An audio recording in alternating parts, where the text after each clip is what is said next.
तो खुदा जाने तेरी बर्बादी के पीछे हाथ किसका है। खुदा जाने तेरी बर्बादी के पीछे हाथ किसका है। पूछने वाले सब तुम्हारा ही नाम लेते हैं। कश्ती के डूबने का गम नहीं, कश्ती के डूबने का लोग सबब पूछते हैं। ये 2025 में सबब पूछेंगे कि तुम्हारी हार क्यों हुई। मैं तो चैलेंज करता हूं आपके माध्यम से, अगर है दम नीतीश जी में तो अपनी एक जाति का, वो तो सरकार में है ना, मुख्यमंत्री हैं, सारे तंत्र लगा दे और इस रैली का वो रिकॉर्ड तोड़ के दिखा दे। इसलिए कहीं ना कहीं सरकार भी डरी हुई है, बैकफुट पे है कि सरकार जितना जल्दी हो सके, केंद्र सरकार आप आरक्षण हमें तोहफे में दे दो, वरना वो दिन दूर नहीं है जो 0.3% से आपकी सरकार बनी थी और आपके आंकड़े कहते हैं 22 लाख, हमारे आंकड़े कहते हैं 80 लाख। तो आप कहीं के नहीं रहोगे। आप इसको धमकी भरा लहजा कहिए या मेरा अपील कहिए, मेरा प्रार्थना कहिए। कितनों के सर से साया जाता है जब एक बरगद काट गिराया जाता है।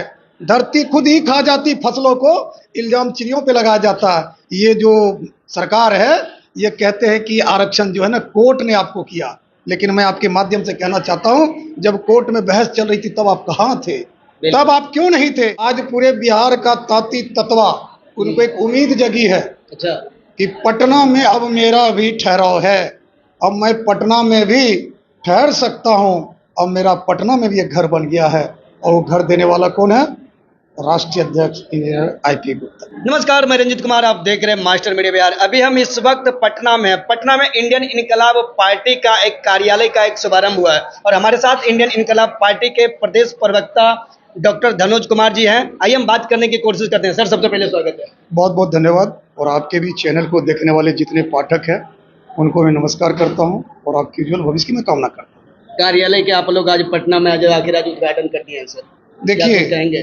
राष्ट्रीय अध्यक्ष इंजीनियर आईपी गुप्ता जी को मैं शुभकामना देता हूं और उनका मैं धन्यवाद करता हूं। साथ ही जो आंकड़े बताते हैं 80 लाख पान समाज तांती ततवा जो पीड़ित है, व्यथित है, दुखी है, जिनकी लड़ाई लड़ने के लिए इंजीनियर आईपी गुप्ता जी अपने घर से बाहर निकले।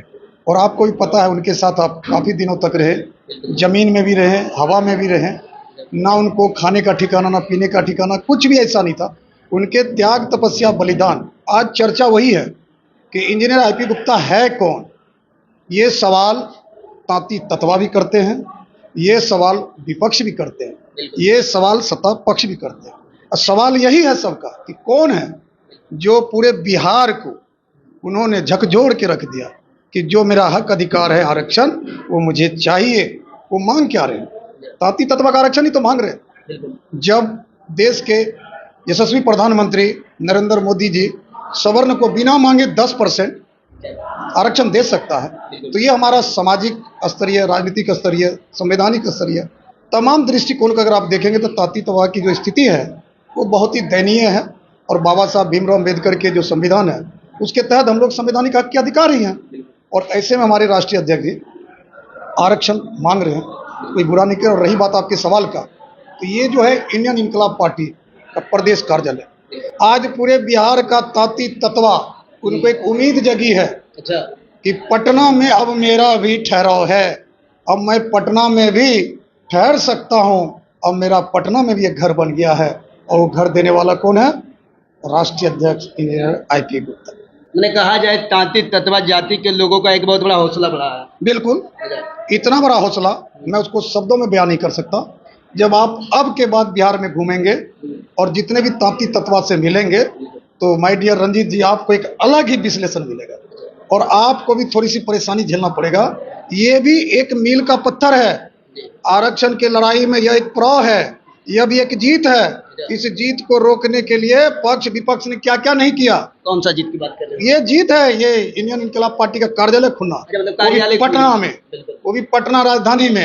अब यहाँ से ये जो 38वां जिला है जहाँ 80 लाख पान समाज, और जैसे राष्ट्रीय अध्यक्ष जी ने कहा है कि जात से जमात की ओर, और आपने देखा हो कि आज एक पत्रकारिता को अलविदा कह के आज इंडियन इनकलाब पार्टी में आए हैं। मैं उनको बधाई देना चाहता हूँ। मुख्य प्रवक्ता के तौर पर खुशबू राय जी आई हैं और ये भी एक जीत है क्योंकि लोग पसंद करने लगे हैं इंडियन इनकलाब पार्टी को, लोग प्यार करने लगे हैं, लोग समर्थन देने लगे हैं, लोग समझने लगे हैं, लोग चर्चा करने लगे हैं। और ये चर्चा गली से नुक्कड़ नुक्कड़ से होते हुए राजधानी तक आ गई है। लोग करने लगे। 2025 में इंडियन इनकलाब पार्टी को लोग किस स्थिति में देखेंगे? देखिए, लोग किस नजरिए से देख रहा उसमें तो मैं बाद में बोलूंगा, लेकिन आपके नजरिया को मैं लाना चाहूंगा 2020 में। 2020 में जो सरकार बनी है, जो जीत हुआ, वो 0.3%।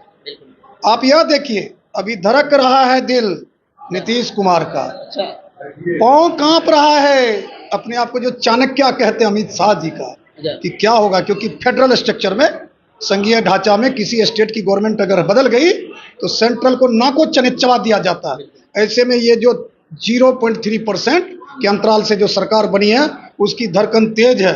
और मैं इसी पर आपको 2 लाइन कह देना चाहता हूँ, कितनों के सर से साया जाता है जब एक बरगद काट गिराया जाता है, धरती खुद ही खा जाती फसलों को, इल्जाम चिड़ियों पे लगाया जाता है। ये जो सरकार है, ये कहते हैं कि आरक्षण जो है ना, कोर्ट ने आपको किया, लेकिन मैं आपके माध्यम से कहना चाहता हूं, जब कोर्ट में बहस चल रही थी तब आप कहां थे? तब आप क्यों नहीं थे? क्योंकि आरक्षण आपने दिया था, आपको वहां पैरवी करनी थी, आप उस स्ट्रक्चर को पकड़ के चलते, आप वहां पर जोरदार वकालत करते। तो आज तांती तत्वा को इस तरह नहीं देखना पड़ता। और ऐसे में एक उम्मीद की किरण राष्ट्रीय अध्यक्ष इंजीनियर आईपी गुप्ता जी नजर आए हैं, तो जुगनू की तरह चमक रहे हैं। वो हथेली पर लेके हम लोग घूम रहे हैं, और ये हथेली पर लेकर पूरब से पश्चिम, उत्तर से दक्षिण, दक्षिण से पश्चिम की ओर जा रहे हैं। और आप देख रहे हैं हर जगह से एक ही ध्वनि आ रही है कि हमें हमारा आरक्षण वापस दो, नहीं तो वोट की चोट से हम तुम्हारी सरकार नहीं बनने देंगे। आप तो बोल रहे हैं सरकार नहीं बनने देंगे, और ये भी बात कर रहे हैं कि चाणक्य भी इस स्थिति को देखकर परेशान हो रहा है, लेकिन अभी तक आप लोगों को भाव क्यों नहीं दे रहे? बीजेपी वाले लोग, मोदी जी, अमित शाह लोग आप लोग की बात क्यों नहीं मान रहे हैं, या तो गठबंधन की ओर से ऑफर क्यों नहीं दे रहे आप लोग? देखिए, भाव कैसे नहीं दे रहा, आप कैसे कह सकते हैं? रिव्यू पिटीशन में गए, चाहे वो 6 महीने बाद गए, 1 साल बाद गए ना, सरकार बैकफुट पर आई नहीं आई? किसकी वजह से? यही जन आंदोलन, यही जन आंदोलन जो आईपी गुप्ता जी ने कहा, जो किया, जो करा, जो पटना के गांधी मैदान में, मैं तो चैलेंज करता आपके माध्यम से, अगर है दम नीतीश जी में तो अपने एक जाति का, वो तो सरकार में है ना, मुख्यमंत्री हैं, सारे तंत्र लगा दे और इस रैली का वो रिकॉर्ड तोड़ के दिखा दे। इसलिए कहीं ना कहीं सरकार भी डरी हुई है, बैकफुट पे है। रही बात चर्चा परिचर्चा की, तो कहीं ना कहीं तो ये है, ये जवाब आपको राष्ट्रीय अध्यक्ष देंगे, क्योंकि अभी ये सारे राइट्स उनके पास हैं। मैं एक इंडियन इनकलाब पार्टी का सिपाही होने के नाते, पान समाज का बेटा होने के नाते इतना जरूर कहूँगा कि सरकार जितना जल्दी हो सके, केंद्र सरकार, आप आरक्षण हमें तोहफे में दे दो, वरना वो दिन दूर नहीं है जो 0.3% से आपकी सरकार बनी थी। और आपके आंकड़े कहते हैं 22 लाख, हमारे आंकड़े कहते हैं 80 लाख। तो आप कहीं के नहीं रहोगे। आप इसको धमकी भरा लहजा कहिए या मेरा अपील कहिए, मेरा प्रार्थना कहिए, समय रहते आप आरक्षण दे दो। तांती तत्वा का जो आप हंसी खुशी छीने हो, उसको लौटा दो, क्योंकि हमारे राष्ट्रीय अध्यक्ष कहते हैं कि हमारा आरक्षण वापस कर दो, जहां जो कहोगे हम वही करेंगे। मतलब आप लोग भी, आप अपने राष्ट्रीय अध्यक्ष इंजीनियर आईपी गुप्ता की भाषा बोलने लगे हैं? देखिए, भाषा क्यों नहीं बोलेंगे? आज पूरे बिहार के तांती तत्वा को बोलने का उन्होंने एक प्रेरणा स्रोत, जो एक ध्वनि दिया है, जिस ध्वनि को पकड़ के वैशाली के लोग, मोतिहारी के लोग, सहरसा के लोग, कटिहार के लोग, पूर्णिया के लोग, सिवान के लोग, छपरा के लोग, बक्सर के लोग, हाजीपुर के लोग जो बोल रहे हैं, आप उस ध्वनि को क्यों इग्नोर करना चाहते हैं? कौन कर सकता है इग्नोर? मैं तो कह रहा हूं, अगर आरक्षण नहीं हुआ, आपको लगता है एनडीए सरकार बन पाएगी? मैं तो बार बार बोल रहा हूं, 0.3%, 0.3% बार बार बोल रहा हूं। और ये आपका ये जो देखेगा, ये बाइट हमारा, ये हमारी जो बात को देखेगा, जो उनके पीआईबी है, पीसीआर है, उनके जितने भी आईटी सेल के सिपाही पदाधिकारी, तो वो भी थरथराएंगे कि भाई अब ये रुकने वाला नहीं, ये झुकने वाला नहीं, ये टूटने वाला नहीं। तो कहीं ना कहीं सरकार को मजबूर हुआ रिव्यू पिटीशन पर, और सरकार को भी झुकना पड़ेगा। और हमारे नेता इंजीनियर आईपी गुप्ता जी से आप देखेंगे, एक दिन बात करेंगे, और ये भी एक प्रवक्ता होने के नाते मैं ही आपको बताऊंगा कि देखिए, यही सरकार जिसकी आप बात कर रहे थे, उसकी कान पे जू नहीं रखता था, लेकिन आज देखिए यही सरकार आज हमारी चौखट पर चल कर आए हैं। तो ये जो कहते हैं इंजीनियर आईपी गुप्ता, जो कहते हैं कि 2025 में हमारे बगैर सरकार नहीं बन पाती, और आप बोल रहे हैं 0.3%, तब तो ये वाकई उनका डाटा सही है? बिल्कुल सही है मास्टर की। 2025 में हमारे नेता इंजीनियर आईपी गुप्ता जी के हाथ में है, हाथ में रहेगा, क्योंकि ये जितने मतवाले आप देख रहे हैं ना तांती तत्वा के, जो किसी का नहीं सुनने वाला, क्योंकि भाजपा ने तांती तत्वा सम्मेलन भागलपुर में करा के देखा। आपको मैं दावे के साथ कहता हूं, उस पर जांच बिठा के देखिए कि तांती वहां कुछ भी नहीं थे। तांती के कोई लोग, दूसरे जात के लोग को तांती बना के पेश किया गया, क्या मिला? आज वो जगह जगह तांडव कर रहे हैं। तांडव मतलब क्या?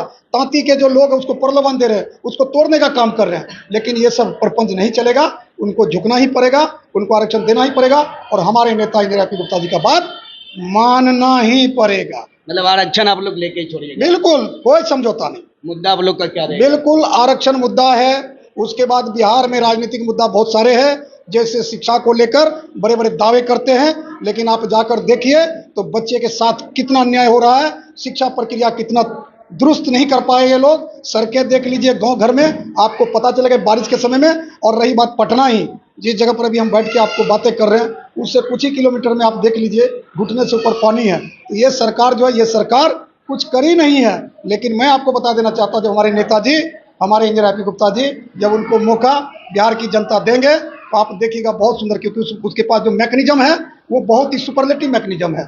किस तरह इतना रातों रात इतने लोग को 13 लाख 14 लाख लोगों को पटना के गांधी मैदान उतार दिया। गांधी मैदान तो आप लोग भर दें। आईपी गुप्ता लगातार एक बात कहते हैं कि जब जब गांधी मैदान, बिहार के गांधी मैदान जब जब भरा है, तब तब बिहार ही नहीं देश का राजनीति का भी परिवर्तन हुआ। क्या लगता है 2025 में इस बार परिवर्तन हो पाएगा? देखिए बिल्कुल परिवर्तन हो पाएगा। इस पर भी दो लाइन आपको मैं बता देता हूँ। ये उनके लिए जो सरकार जो हमें तुच्छ समझते हमारे नेता को, किसी काम के नहीं समझते हमारे नेता को, तो खुदा जाने तेरी बर्बादी के पीछे हाथ किसका है। खुदा जाने तेरी बर्बादी के पीछे हाथ किसका है। पूछने वाले सब तुम्हारा ही नाम लेते हैं। कश्ती के डूबने का गम नहीं, कश्ती के डूबने का लोग सबब पूछते हैं। ये 2025 में सबब पूछेंगे कि तुम्हारी हार क्यों हुई। अगर वो आरक्षण दे दिए तो फिर तो हम लोग विचार करेंगे, पुनर्विचार होगी। अगर आरक्षण नहीं दिए, आपको मैं ये बता के कहना चाहता हूँ कि वही होगा जो मैं अभी आपको दो लाइन सुनाया, कि पूछने वाले तुम्हारे हार होगी। जी। तो देखिए, ये थे एकदम बेबाक अंदाज में बात करने वाले डॉक्टर धनोज कुमार जी, मुख्य प्रवक्ता थे। बाकी देखिए, ये बिल्कुल ही अपने साफ शब्दों में कह रहे हैं कि अगर हमारी आरक्षण नहीं मिलेगी तो 2025 में याद रख लेना तुम्हारी हार होगी। बाकी आपको इनके से बात करके कैसा लगा, बाकी आप अपनी प्रतिक्रिया हमारे कमेंट बॉक्स में भी दे सकते हैं। तब तक के लिए मिलते हैं फिर अगले वीडियो में। तब तक के लिए नमस्कार, धन्यवाद।